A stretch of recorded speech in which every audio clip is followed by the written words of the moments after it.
नमस्कार, स्वागत है आप सभी का संसद टीवी में। मैं हूं प्रीति सिंह। संसद का बजट सत्र आज से शुरू हो रहा है और सत्र की शुरुआत सुबह 11 बजे सेंट्रल हॉल में राष्ट्रपति द्रौपदी मुर्मू के अभिभाषण के साथ होगी। इसके बाद वित्त मंत्री निर्मला सीतारमण इकोनॉमिक सर्वे यानी आर्थिक सर्वेक्षण पेश करेंगी।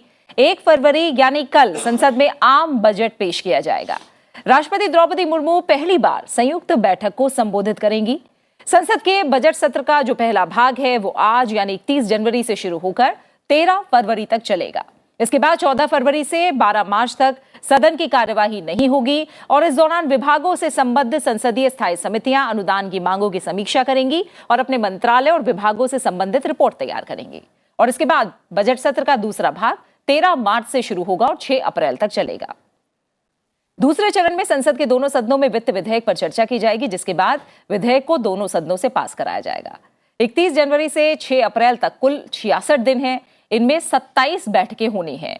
तो आज से हो रहा है सत्र का आगाज और इससे पहले हम हाजिर हैं संसद में आज होने वाले कामकाज का पूरा ब्यौरा लेकर हमारे खास कार्यक्रम संसद में आज के साथ। हम आपको राष्ट्रपति भवन से राष्ट्रपति के काफिले की सीधी तस्वीरें दिखाएंगे जब राष्ट्रपति का काफिला संसद भवन की ओर रवाना होगा। साथ ही सुबह 11 बजे से राष्ट्रपति के अभिभाषण का केंद्रीय कक्ष से सीधा प्रसारण भी आप संसद टीवी पर देख सकेंगे। एजेंडे से जुड़ा हर अपडेट देने के लिए संसद भवन परिसर में मेरे 2 सहयोगी मौजूद हैं। हमारी संवाददाता कृति मिश्रा मौजूद है जो हमें राज्यसभा से जुड़ा हर अपडेट देंगी। लोकसभा से जुड़ी तमाम जानकारी देंगे हमारे संवाददाता सूरज मोहन झा। इसके अलावा स्टूडियो में हमारे साथ खास मेहमान मौजूद हैं। हमारे साथ फिलहाल ऑनलाइन जुड़ रहे हैं राज्यसभा से बीजेडी सांसद सुजीत कुमार। आपका बहुत बहुत शुक्रिया और स्वागत सुजीत जी संसद में आज में जुड़ने के लिए। राज्यसभा से कांग्रेस सांसद पी भट्टाचार्य स्टूडियो में हमारे साथ मौजूद है। पी भट्टाचार्य जी बहुत बहुत आपका स्वागत है और शुक्रिया हमारे साथ संसद में आज में जुड़ने के लिए।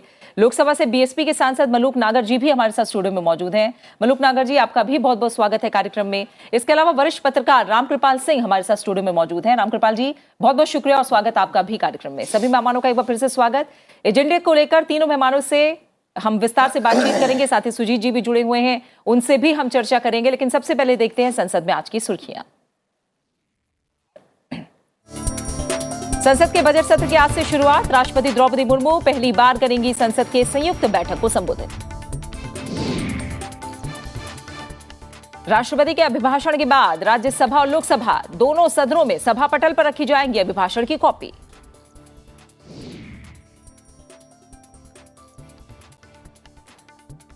राष्ट्रपति के अभिभाषण के बाद दोनों सदनों में पेश किया जाएगा आर्थिक सर्वेक्षण 2022-23। वित्त मंत्री निर्मला सीतारमण करेंगे इकोनॉमिक सर्वे पेश। अर्थव्यवस्था से जुड़ी हर गतिविधि का होगा लेखा जोखा।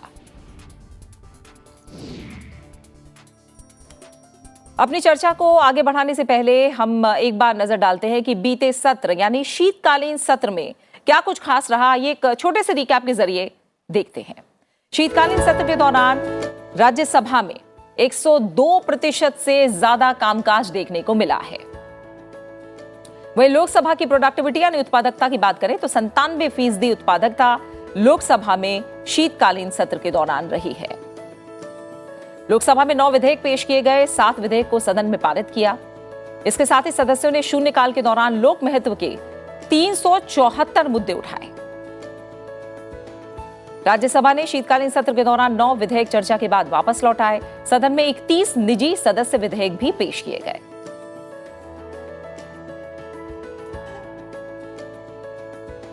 और आइए पहले सीधा संसद भवन परिसर में मौजूद मेरे सहयोगी सूरज मोहन झा का रुख करते हैं। सूरज, आज से शुरुआत हो रही है, 66 दिन है, उनमें 27 बैठकें हैं जो इस सत्र के दौरान होनी है। हम जानते हैं कि वित्तीय कामकाज के लिहाज से जो बजट सत्र है वो अपने आप में काफी महत्वपूर्ण होता है, लेकिन और भी कई ऐसी बातें हैं जो इस सत्र को खास बना रही हैं। राष्ट्रपति द्रौपदी मुर्मू का पहला अभिभाषण भी हम देखेंगे, किस तरह से खास रहेगा, क्या संभावनाएं? बिल्कुल प्रीति, अगर हम 7वीं लोकसभा के 11वें सत्र की बात करें तो काफी ऐतिहासिक रहेगा। राष्ट्रपति द्रौपदी मुर्मू का यह पहला अभिभाषण रहने वाला है जो संयुक्त बैठक होगी लोकसभा और राज्यसभा की उसका। और संभवतः इस संसद भवन में जो कि पुराना संसद भवन है उसमें भी ये आखिरी राष्ट्रपति का संयुक्त बैठक अभिभाषण होने जा रहा है। इसके बाद जैसा कि बताया जा रहा है कि नई संसद भवन में ही ये हुआ करेगा, तो एक अपने आप में एक ऐतिहासिक है। उसके बाद चूंकि 17वीं लोकसभा का ये आखिरी पूर्ण बजट है, तो उस लिहाज से भी काफ़ी महत्वपूर्ण सत्र है प्रीति, और इसलिए इस बार बजट सत्र को भी काफ़ी गंभीरता से देखा जा रहा है, क्योंकि एक साल बाद चुनावी रण में सबको उतरना है। तो इस लिहाज से भी तमाम राजनीतिक दलों ने भी अपनी कमर कस ली है। कल हमने प्रीति देखा था, सर्वदलीय बैठक हुई थी जो संसद भवन प्रांगण में, उसमें रक्षा मंत्री राजनाथ सिंह और पीयूष गोयल जो कि राज्यसभा में नेता सदन है वो मौजूद थे, संसदीय कार्य मंत्री थे। उसके अलावा 27 दल उसमें शामिल थे, उनके 37 नेता वहाँ शामिल थे। कांग्रेस नहीं थी, चूंकि उन्होंने लिखकर पहले ही संसदीय कार्य मंत्रालय को दे दिया था कि भारत जोड़ो यात्रा और वहाँ मौसम खराब होने की वजह से वो लोग बैठक में नहीं आ पाए हैं। बिल्कुल सूरज आ रहे हैं। उसके बाद वहाँ पे तमाम तरह के मुद्दे इस सत्र के लिहाज से उठाए गए, चूंकि बिल्कुल सूरज आपके पास हम दोबारा रुक करेंगे। रामकृपाल जी, आज शुरुआत आपसे करेंगे हम सत्र को लेकर। थोड़ा हमें समझाइए, ये सत्र जो है वो किस मायने में अहम माना जाए? हम राष्ट्रपति द्रौपदी मुर्मू की तो बात कर ही रहे हैं, उनका पहला अभिभाषण हमें आज सुनाई देगा। इसके अलावा सूरज भी कुछ पॉइंट्स हैं जो बता रहे हैं संसद भवन को लेकर। हम ये भी जानते हैं कि जो केंद्र सरकार है फिलहाल, नरेंद्र मोदी की सरकार, उनका अंतिम पूर्ण बजट है जो अगला चुनाव होना है, आम चुनाव, उससे पहले किस तरह से इस सत्र को देख रहे हैं? कितना महत्व समझा जाए इसका? देखिए, मैं जैसा कि आपने कहा कि आम चुनाव से पहले का ये शायद आखिरी बजट होगा।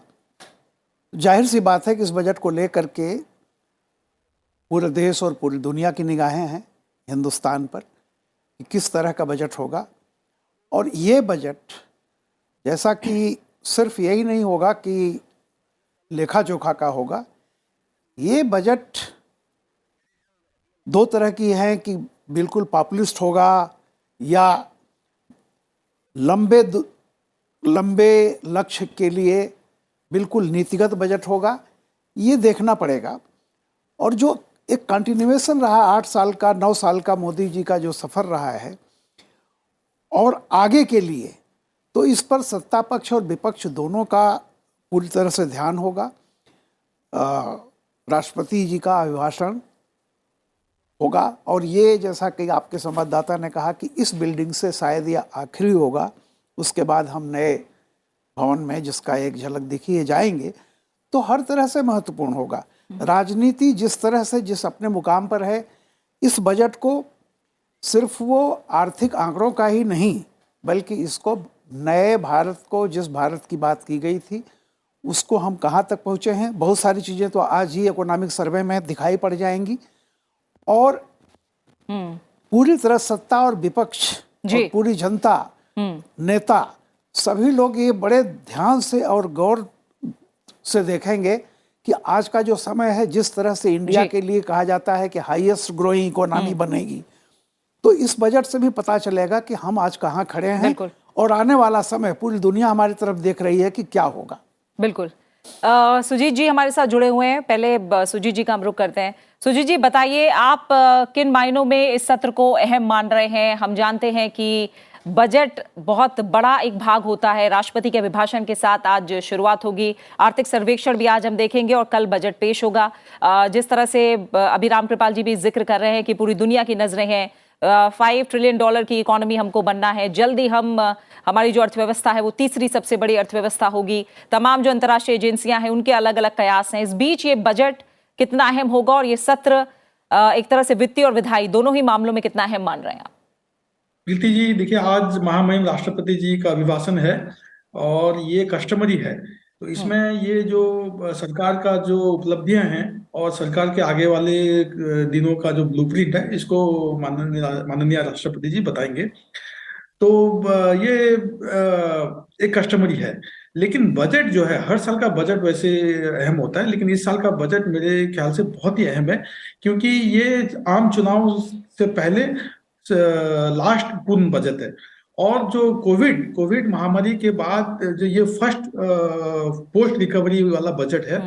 और तीसरा है कि आप पूरी विश्व आज एक रिसेशन के दौर में गुजर रहा है। ग्रोथ रेट जो अभी रामकृपाल जी बता रहे थे बहुत कम है बाकी देशों का, लेकिन अभी इंडिया का growth rate fastest growing economy है। $5 ट्रिलियन इकोनॉमी हम लोग 2025 में उस पहुंचने का बात कर रहे हैं। अभी 5th लार्जेस्ट इकोनॉमी है, 3rd लार्जेस्ट होने का है, 2027-28 तक हो जाएगा। तो इस मायने से बजट बहुत अहम है। और क्योंकि ये चुनावी बजट जो लोग कह रहे हैं कि ये थोड़ा पॉपुलिस्ट बजट होगा, तो अभी देखना है कि इसमें क्या करें, क्योंकि देखिए पैसा तो उतना ही है। अभी जो रेवेन्यू कम होते जा रहा है, क्योंकि कोविड के चलते एमएसएमई जी। सेक्टर में डाउनफॉल था और टैक्स रेवेन्यू कलेक्शन अभी कम हुआ है। तो कैसे वित्त मंत्री जी फिजिकल प्रूडेंस, फिजिकल डिसिप्लिन कैसे बना पाती हैं, और जो टैक्स रेवेन्यू को कैसे बढ़ा पाती हैं, क्योंकि अभी 5% लोग ही देश में हैं जो इनकम टैक्स भरते हैं। जो 140 करोड़ में जनता में से सिर्फ 5% लोग ही टैक्स भरते हैं। तो क्या इस साल वो ये टैक्स बेस को बढ़ा पाएंगी, जी। टैक्स रेट को, मिडिल क्लास को कुछ रिलीफ दे पाएंगी? ये सब बहुत सारे अहम चर्चा है। और जो मैं बार बार कहता हूँ, हेल्थ में और एजुकेशन में, इस दोनों में खर्च करना चाहिए। देखिए आज कोठारी कमीशन 1960s में कहा था, 68 में कहा था कि 6% खर्च होना चाहिए एजुकेशन में। आज हम लोग 3.5%, 4% के आसपास खर्च कर रहे हैं।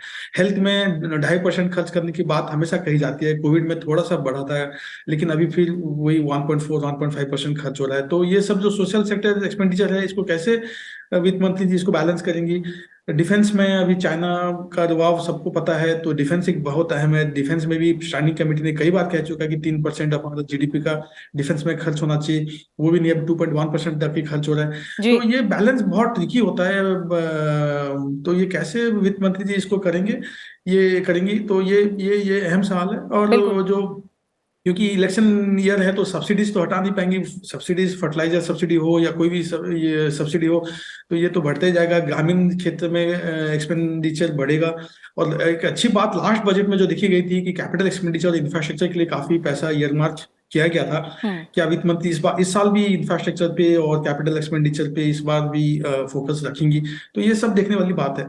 ठीक है, बिल्कुल सुजीत जी, तमाम बड़ी बातें हैं जिन पर आपने कहा है कि खास तौर से आपकी और तमाम लोगों की नज़र रह सकती है। मलूक नागर जी, आपकी क्या उम्मीदें इस सत्र को लेकर? हम जानते हैं कि अगर इस सरकार की बात करें तो 2014 से अब तक कुल 9 बजट पेश हुए हैं। इस बार 10वां बजट है और वित्त मंत्री 5वां अपना बजट पेश करने वाली हैं। किस तरह की उम्मीदें लग रही हैं इस पूरे सत्र से और बजट को लेकर आपको? मुझे तो लगता है कि सरकार के कार्यकाल में जहाँ करीब 8.5 साल पूरे हो गए हैं, ये सबसे महत्वपूर्ण अब की बार बजट रहेगा। और उसके मुख्य रूप से 3 कारण हैं। एक तो ये, जो रिवेन्यू है वो करीब 23 लाख करोड़ 22,80,000 करोड़ के करीब इकट्ठा हो रहा है। और जो एक्सपेंडिचर है, जो खर्चा है, वो करीब 39,70,80,000 करोड़ हो रहा है। तो 16,80,000, 16,70,000 करोड़ जो है कम पड़ रहा है। एक तरफ उसे कैसे बैलेंस करें, क्योंकि जो देश ने जो कर्जा पहली सरकारों ने भी जो लिया हुआ था और इस सरकार ने भी जो लिया है, वो 10,80,000, 11 लाख करोड़ के करीब है, जो सबसे ज्यादा इम्पैक्ट कर रहा है। तो अब दूसरी तरफ 2024 का चुनाव आने वाला है। तो जो 2018 का जो बजट आया था, उसको जो लुब्रिकेंट बनाया था इस सरकार ने, तो अब उसी पैटर्न पे इस 2023 में, और जो पूर्ण रूप से जो आखिरी बजट है जो अगली बार 2024 में आएगा 1 फरवरी को, वो आंशिक होगा। तो इसको लुब्रिकेंट कैसे बनाए, एक चुनौती तो सरकार के सामने ये है। दूसरी सरकार के सामने चुनौती ये है कि अगर $5 ट्रिलियन की इकोनॉमी करना चाहते हैं और बिजनेस सेक्टर को अगर बढ़ाते नहीं है, विदेशी पैटर्न पर बिजनेसमैनों को सुविधा नहीं देते हैं, तो बिजनेस मर जाएगा। $5 ट्रिलियन की इकोनॉमी कैसे जाएगी? और अगर बिजनेस सेक्टर को सपोर्ट करते हैं पूरी तरीके से, तो लोग अडानी अंबानी और दूसरी चीजें कह करके सरकार को घेरते हैं, तो आम लोग थोड़े खिसक जाएंगे, तो वोटर भाग जाएंगे। तीसरा, जो बजट जो कर्जा हमारे देश पे था, वो लगातार इतना बढ़ता जा रहा है, और अगली 1 साल में अगर और कर्जा लेते हैं तो कैसे बैलेंस करेंगे? क्योंकि जो देश में जो इंफ्रास्ट्रक्चर चारों तरफ फैल रहा है, जो तरक्की, एक नए भारत का नवनिर्माण हो रहा है, तो उसे कैसे करेंगे? तो सरकार के सामने बहुत बड़ी चुनौतियां हैं। लेकिन फिर भी हम ये सोचते हैं कि सरकार 100% 2024 के लोकसभा के चुनाव जो देश में होने हैं, उसको लेकर के पिछड़ों के, दलितों के और उद्योगों के, देश के सभी सेक्टरों में ऐसा बजट पेश करेंगे जिससे कि उनका ध्यान रखा जाए। ऐसा लगे जो 2018 में लगी थी। मुझे ये पूरी उम्मीद है। ठीक है, बारे में भी जरूर सोचें। ठीक है। पी भट्टाचार्य जी, आप बताइए, आपको क्या संभावनाएं और उम्मीदें इस सत्र को लेकर? एक बार फिर हमने देखा सत्र के पहले आम राय बनाने की कोशिश की गई और सरकार की तरफ से कहा गया है कि सभी मुद्दों पर वो चर्चा के लिए भी तैयार है। बजट के लिहाज से, वित्तीय कामकाज के लिहाज से ये सत्र काफी अहम है। आज हम राष्ट्रपति का अभिभाषण देखेंगे जिसमें सरकार की नीतियों का विवरण भी होगा। किस तरह की संभावनाएं आपकी नजर में सत्र को लेकर? Things are like this. राष्ट्रपति जी आज तो अभिभाषण दे देंगे, but this is practically a customary matter for a long time it has been doing as per the constitution, so nothing new in it, and what the honorable president is saying, or that has been prepared by the cabinet, so that is the reflection of the government viewpoint, nothing else of it. But in regard to the budget, I think it is a very critical situation nowadays. Particularly the GDP growth, I do not know how far it will be increased, is number one. Number two, I do not know how Honorable Finance Minister will give the assurance to the unemployed youth, huge unemployed youth in the country, that they will get employment. In our country is the biggest problem, but the government has not yet been taken a proper priority to this sector. Number three is the very another important portion is that is the price rise. That is beyond the control of the government. How they like to control these things. We hope Honorable Finance Minister will come forward and tell to the people of the country that this way I will be able to control the price rise. And third is I regard that the public sector industries, some sort of protection has to be given to the private sector industries. But the private sector industries are getting some sort of help and assistance from the government, but there is no return. The government himself and herself is saying, the government impression is that the way they are giving concession to the private sector, they are not getting the proper result out of that. In that case, the public sector industry, we shall have to think it in different way. Otherwise, it will be difficult to make our economy in balance. You can recall, while all over the world there was a terrific recession, that time India was survived. Manmohan Singh ji, that time he was the Prime Minister, India survived. Only reason is this, is the public sector and private sector that balance somehow has been made. So I feel this time the Honorable Prime Minister and Honorable Finance Minister will also think over this matter.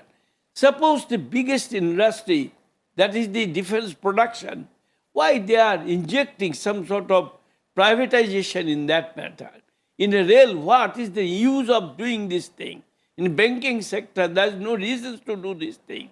So some sectors should be there. There we have the buffer sector, and there all these buffer sectors should be well protected by the government of India. Points taken, P Bhattacharya ji. बिल्कुल ठीक है। Sujit ji, P Bhattacharya ji ने भी तमाम बातें हैं price rise, employment को लेकर और साथ ही पब्लिक प्राइवेट सेक्टर्स के तालमेल को लेकर जो चिंताएं हैं, जो कंसर्न है, जाहिर तौर पर इन्हें लेकर नजर रहने वाली है उनकी, खास तौर से क्या सरकार की नीति आगे रहती है। जो सत्र के पहले जिस तरह की बैठक हुई है, हम जानते हैं कि 27 दलों के 37 नेता इस बैठक में मौजूद भी रहे हैं और एक तरह से एक आम राय बनाने की कोशिश भी होती है। और हमने शीतकालीन सत्र को लेकर, प्रोडक्टिविटी को लेकर बात भी की है, किस तरह से अच्छी प्रोडक्टिविटी पिछले सत्र में हमें देखने को मिली है। कुल मिलाकर, क्योंकि हम सीधे तस्वीरें भी अभी देख पा रहे हैं सुजीत जी, और इस पर भी हम लगातार बात करते हुए आपसे आगे बढ़ेंगे। लोकसभा अध्यक्ष ओम बिरला जो कि संसद भवन परिसर पहुंच चुके हैं। आज से बजट सत्र की शुरुआत हो रही है। कुल 27 बैठकें हैं जो इस सत्र में होनी है। 66 दिनों का ये सत्र रहेगा, जिसमें बीच में करीब 1 महीने का हम अंतराल यानी रिसेस भी देखेंगे। जब तमाम विभागों से संबंधित जो समितियां हैं वो काम करती हैं और 27 बैठकें होनी है। बजट के लिहाज से ये सत्र अहम है। राष्ट्रपति के अभिभाषण के साथ आज बजट सत्र की शुरुआत होगी और राष्ट्रपति द्रौपदी मुर्मू का पहला अभिभाषण आज जब वो संयुक्त बैठक को संबोधित करेंगी हमें सुनने को मिलेगा। सुजीत जी, हम जानते हैं कि वित्तीय कामकाज फोकस में है और राष्ट्रपति का अभिभाषण के बाद उस पर भी चर्चा हम संसद में होती देखेंगे और हम जानते हैं कि इस चर्चा से भी बहुत अहम सुझाव हैं और बहुत अहम ये चर्चा अपने आप में मानी जाती है। प्रोडक्टिविटी के लिहाज से आपको लग रहा है कि बजट सत्र जो है वो इस बार अच्छा मैसेज देगा? मुझे उम्मीद है प्रीति जी, मुझे बहुत उम्मीद है कि इस बार कोई हंगामा या डिस्टर्बन नहीं होगा और प्रोडक्टिविटी इस बार अच्छी रहेगी। विंटर सेशन में भी अच्छी थी। और जो मैं एक बात कहना चाहता हूँ यहाँ पे, मेरे को उम्मीद है कि इस बार जो महिला आरक्षण बिल इस बार सरकार इस पर लाएगी, क्योंकि देखिए हर पार्टी बोलती है कि हम समर्थन करते हैं, महिला आरक्षण बिल की समर्थन करेंगे, लेकिन मुझे ये समझ में नहीं आ रहा है कि बहुमत होते हुए भी बीजेपी सरकार मोदी की यहाँ ये जो लोकसभा में ये बिल क्यों नहीं ला रहे हैं। क्योंकि ये तो कब से कह रहे हैं, हर पार्टी कह रही है कि ये बिल आनी चाहिए। तो मैं उम्मीद रखता हूँ कि राष्ट्रपति जी के भाषण में भी इसका उल्लेख हो और सरकार इसी सत्र में महिला आरक्षण बिल को लेके आएगा। और इस बार जो मोशन ऑफ थैंक्स है और बजट के ऊपर डिस्कशन होगा, तो कोई मुझे लग रहा नहीं कि इसमें ज्यादा हंगामा होना चाहिए, क्योंकि ये तो मतलब सारे पार्टीज के लिए इम्पोर्टेंट है ये डिस्कशंस। तो ये उम्मीद मैं रखूंगा कि विमेन रिजर्वेशन बिल जरूर आएगा इस बार और डिस्कशन नहीं होगा। बिल्कुल सुजीत जी।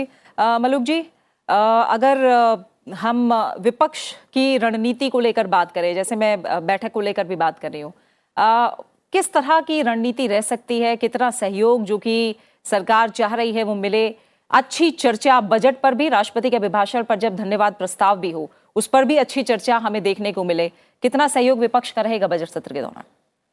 देखिए, तो जो हम जहाँ तक हमारी पार्टी की बात आती है, हम हमेशा देश हित और जनहित, पिछड़ों के हित और दलित हित और गरीब हित पे सोच करके हमेशा जो सही बात है उसे पूरी तरह सही कहते हैं, सपोर्ट करते हैं। और जहाँ सरकार की कोई खामी रहती है, जहाँ डिमांड होती है कि पिछड़ों के और दलितों के हितों की बात रखनी है, तो हम पूरी तरह उठाते हैं, बिल्कुल संकोच नहीं करते। तो हमारी तरफ से तो अच्छी चीज़ों का हमेशा सपोर्ट मिलता है। लेकिन अगर कुछ लोग पार्लियामेंट में और कुछ पार्टियां जो हमारे साथी बैठे हैं कांग्रेस से, वो अच्छी बात को भी सपोर्ट करने के बजाय बगैर मतलब कि उस पर हंगामा और उद्घाटन करेंगे, तो वो उनसे पूछा जाए कि वो ऐसा क्यों कर रहे हैं। जहाँ तक बात है, हम तो चाहते हैं कि लोग हमें चुन के भेजते हैं और अधिकृत करते हैं कि 1 लाख लोग हमें पार्लियामेंट में जाके पार्लियामेंट में बोलने के लिए और देश हित और जनहित में वो हम करते हैं। और आज महामहिम राष्ट्रपति जी मुर्मू जी आज जो अपना भाषण पढ़ेंगी, ये बेसिकली एक जो बजट 1 तारीख को जो कल एक बजट आने वाला है, आज उसका एक परिदृश्य होगा और उसमें काफ़ी हद तक चीज़ें क्लियर हो जाएंगी कि देश के बारे में सरकार क्या सोचती है या कैबिनेट में पास करके क्या भेजा है आज के अभिभाषण से संबंधित। बिल्कुल। पी भट्टाचार्य जी, यही सवाल मेरा आपसे है, क्या रणनीति रहने वाली है सत्र के दौरान आप लोगों की? We shall have to wait and see what is the attitude of the government of India, how they like to run the house. It depends on that. If they cooperate opposition, we will cooperate. If they don't want, we will move according to our own decision.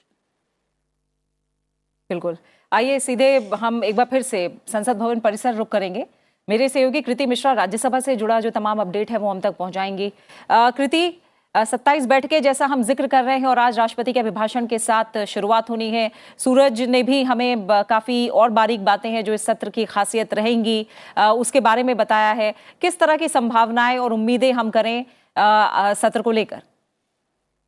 जी हाँ प्रीति, देखिए जैसा कि आपने कहा कि productivity के लिहाज से या जिस तरह से चर्चा अभी हमारे पैनलिस्ट के बीच में हो रही थी, तो सबसे पहले एक कोट देना चाहूँगी जो पिछले सत्र में चेयरमैन धनखड़ ने कहा था। उन्होंने कहा था कि 1.3 billion people are looking up to us and we have to articulate their aspirations and set high standards of emulation for other theatres of legislation in the country. जिसका हमने देखा कि परिणाम रहा कि राज्यसभा की पिछले बार की प्रोडक्टिविटी 103% रही। देखिए, अगर इस बार की बात करें तो 259 सेशन है जिसकी शुरुआत आज बजट सेशन से हो रही है और राष्ट्रपति का जो अभिभाषण होगा, जो आर्टिकल 87 के तहत जो व्यवस्था है जिसमें पहला जो सेशन होता है साल का, उसको राष्ट्रपति ज्वाइंट सिटिंग में वो अपना अभिभाषण दिया जाता है राष्ट्रपति के द्वारा। तो इस बार हम देखेंगे कि किस तरह से सरकार का फोकस है, कैसे पॉलिसी प्रिस्क्रिप्शंस होंगे, किस तरह से डायरेक्शन होने वाला है और क्या अचीवमेंट्स है और आगे का किस तरह का सरकार का डायरेक्शन होगा। इसके बाद प्रीति, आगे की अगर हम पहले रिसेस से पहले की पार्ट की बात करें तो उसमें मोशन ऑफ थैंक्स पर डिस्कशन होगा। अभी भी जो बुलेटिन है उसमें प्रोविजनल डेट्स अलॉट कर दी गई हैं मोशन ऑफ थैंक्स के लिए, उस पर भी हमें एक सार्थक चर्चा उच्च सदन में देखने को मिलेगी। इसके अलावा अगर आज के दिन की बात करें तो इकोनॉमिक सर्वे टेबल किया जाएगा जिसमें किस तरह से फिस्कल मैनेजमेंट है, मॉनेटरी मैनेजमेंट है या एक्सटर्नल फैक्टर्स है। देखिए, इस बार का जो भी हमें इकोनॉमिक सर्वे मिलेगा या बजट मिलेगा, एक्सटर्नल फैक्टर्स के लिहाज से बेहद महत्वपूर्ण होने वाला है, क्योंकि हम देख रहे हैं कि किस तरह से एक ग्लोबली एक चर्चा है फूड सिक्योरिटी को लेकर, फर्टिलाइजर सिक्योरिटी को लेकर, फ्यूल प्राइसेस को लेकर, रशिया और यूक्रेन के बीच में जो वॉर है, उन सारे फैक्टर्स को अकोमोडेट करते हुए और किस तरह से देखिए लगातार कहा जा रहा है कि भारत एक ब्राइट स्पॉट है इन अदरवाइज ग्लूमी सिनेरियो। तो इस तरह से सरकार का किस तरह से फोकस होने वाला है, वो इकोनॉमिक सर्वे की जिस तरह से भी हमें डेटा मिलेगा उस पर एक क्लैरिटी आएगी, तो वो भी आज सदन में रखा जाएगा। और जैसा कि आपने बताया कि लगातार ये कोशिश हुई है कि किस तरह से इस ये जो सत्र है उसको सार्थक बनाया जाए। कल भी ऑल पार्टी मीट में 37 लीडर्स रहे 27 पार्टीज के, और जैसा कि सुजीत कुमार जी मेंबर पार्लियामेंट हमें बता रहे थे कि वुमेन्स रिजर्वेशन बिल की डिमांड किया है बीजेडी ने। इसके अलावा और भी कई पार्टियों ने, चाहे वो प्राइस राइज की बात हो या फिर कोऑपरेटिव फेडरलिज्म की बात हो, इस तरह के इश्यूज उठाए हैं। आज राष्ट्रपति अभिभाषण को लेकर एक बड़ा अपडेट जो प्रिंसिपल ऑपोजिशन पार्टी है कांग्रेस की तरफ से, जो लीडर ऑफ ऑपोजिशन कांग्रेस हैं और साथ ही साथ कांग्रेस प्रेसिडेंट मल्लिकार्जुन खड़गे जी की तरफ से आया है कि कई सारे एमपीज अभी श्रीनगर में फंसे हुए हैं, फ्लाइट्स कैंसिल हो गई हैं या फिर डिलेड हैं, इसलिए कई सारे एमपीज आज राष्ट्रपति अभिभाषण में पहुंच नहीं पाएंगे। ये एक प्रिंसिपल ऑपोजिशन पार्टी की तरफ से एक ये अपडेट है। तो आज जिस तरह से दिन आगे होगा तो हम देखेंगे कि इकोनॉमिक सर्वे साथ ही साथ राष्ट्रपति का अभिभाषण जो होगा, तो कह सकते हैं कि बेहद महत्वपूर्ण दिन और सभी की आंखें इस पर टिकी रहेंगी। प्रीति। बिल्कुल रामकृपाल जी, जो हम चर्चा भी कर रहे हैं, G20 की अध्यक्षता हमारे पास है, दुनिया भर की नज़रों की जाहिर तौर पर बात हो रही है। इस बीच चुनौती कितनी बड़ी है, चैलेंजेस कितने बड़े हैं, क्योंकि एक्सपेक्टेशंस पूरी दुनिया की भारत की तरफ हैं और जिस तरह के कयास मैंने कहा कि अंतर्राष्ट्रीय एजेंसियों की तरफ से भी लगाए जा रहे हैं भारत को लेकर, और यहाँ तक कि ये भी कहा गया कि $5 ट्रिलियन की इकॉनमी नहीं, $10 ट्रिलियन की इकॉनमी बनने की क्षमता भारत के अंदर है। कुछ चेंजेस भी सुझाए जा रहे हैं तमाम अंतर्राष्ट्रीय एजेंसियों की तरफ से। चैलेंजेस कितने बड़े हैं इस समय सरकार के सामने? देखिए प्रीति जी, जो जितना ही सफल होता है उससे उतना ही ज्यादा उम्मीदें बढ़ जाती हैं। हमेशा ये है, सफलता हमेशा महत्वाकांक्षा को और बढ़ाती है। तो आज जैसा आप देखिए, पूरी दुनिया अगर भारत की तरफ देख रही है कि भारत बहुत आगे जा रहा है, IMF है, वर्ल्ड बैंक है, तमाम संस्थाएं हैं जो ये कह रही हैं कि हाईएस्ट ग्रोथ के साथ इंडिया बढ़ रहा है, लेकिन हमारे ही देश में राजनीतिक दल अगर बड़े ग्लूमी सिचुएशन बताते हैं तो मैं नहीं समझता हूँ कि देखिए, सच्चाई जो होती है वो व्यक्ति की नहीं होती, वो वस्तु की होती है, घटना की होती है। Truth is objective not subjective. सवाल इस बात का है कि जो आंकड़े आ रहे हैं, जो आपने यहाँ जमीन पर जैसी सच्चाइयाँ आपने देखी हैं, देखिए मैं बहुत बजट पर इसलिए कह रहा हूँ कि आज से 20 साल पहले क्या था। 20 साल पहले ये होता था कि शिक्षा पर कितना, एजुकेशन, हेल्थ पर कितना, फलाना पर कितना।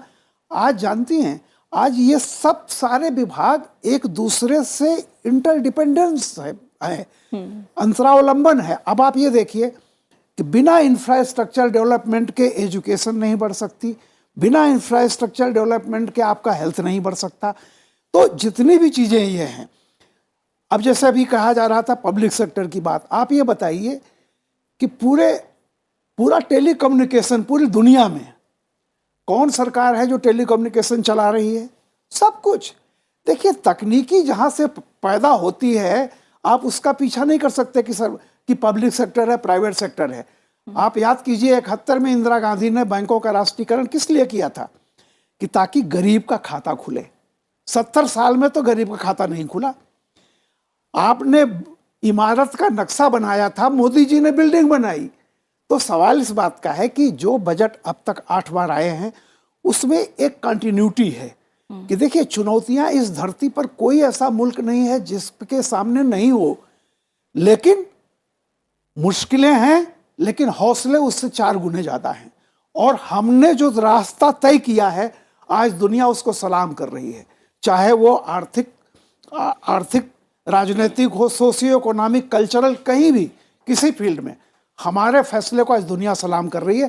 तो मेरा रिक्वेस्ट इतना ही होता है। और जैसा कि अभी आपने कहा कल क्या होने वाला है, मैं आज अखबार में सुबह सुबह पढ़ के आ रहा था कि विपक्ष कहीं न कहीं से उसमें देख रहा है कि बीबीसी डॉक्यूमेंट्री पर भी बहस चाहता है, अडानी पर बहस चाहता है, फलाना चीज पर।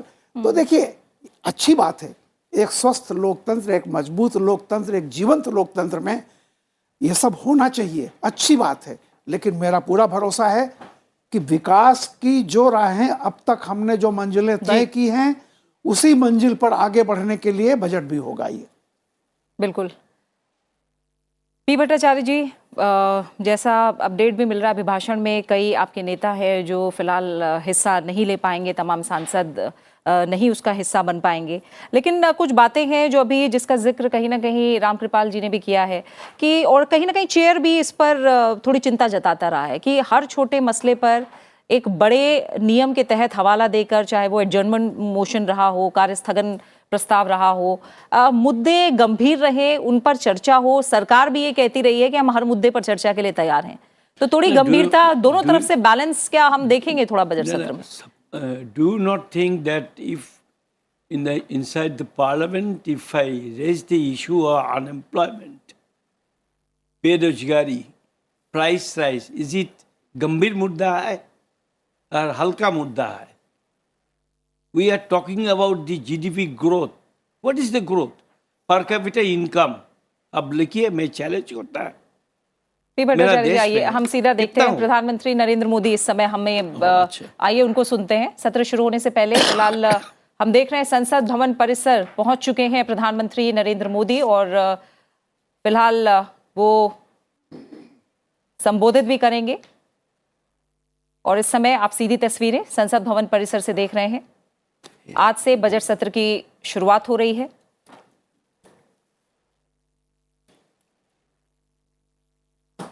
आपको बता दें कि सत्र 6 अप्रैल तक चलना है। 66 दिन का समय है। 2 भागों में बजट सत्र चलेगा। प्रधानमंत्री नरेंद्र मोदी इस समय तस्वीरों में हमें दिखते हुए संसद भवन परिसर वो पहुंच चुके हैं।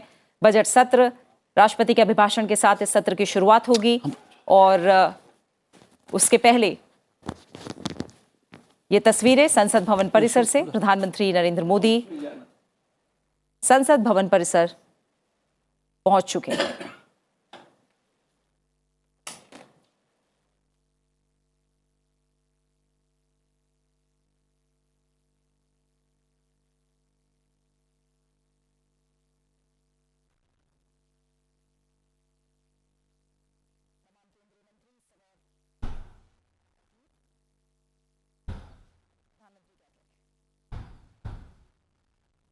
नमस्कार साथियों,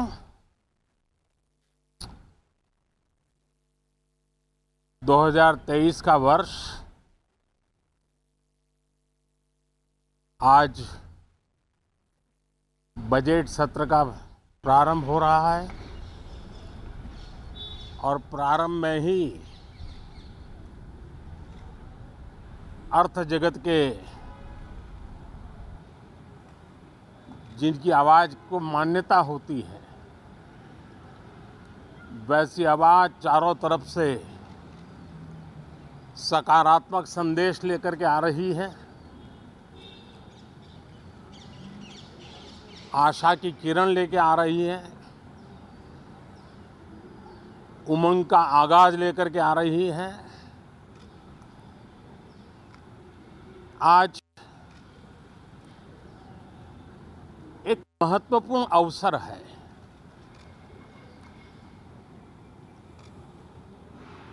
भारत के वर्तमान राष्ट्रपति जी की आज पहली ही संयुक्त सदन को वो संबोधित करने जा रही है।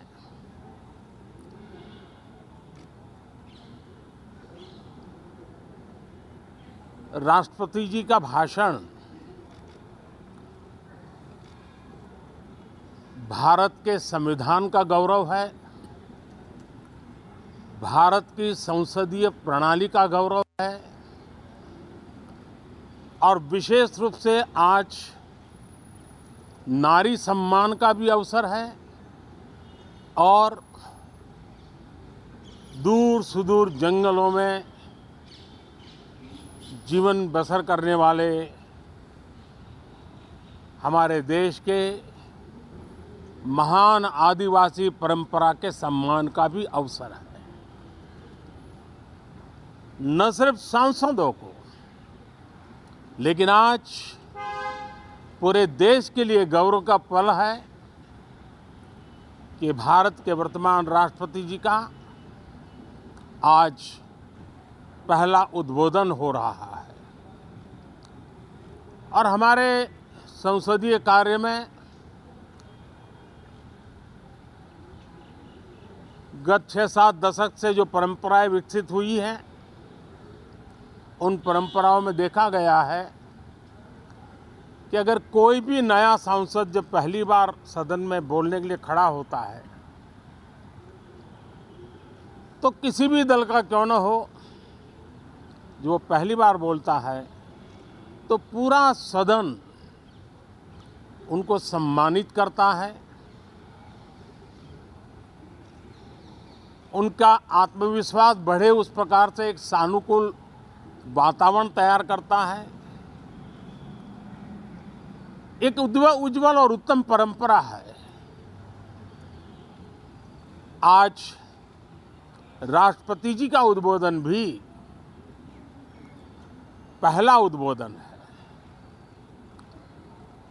सभी सांसदों की तरफ से उमंग, उत्साह और ऊर्जा से भरा हुआ आज का ये पल हो,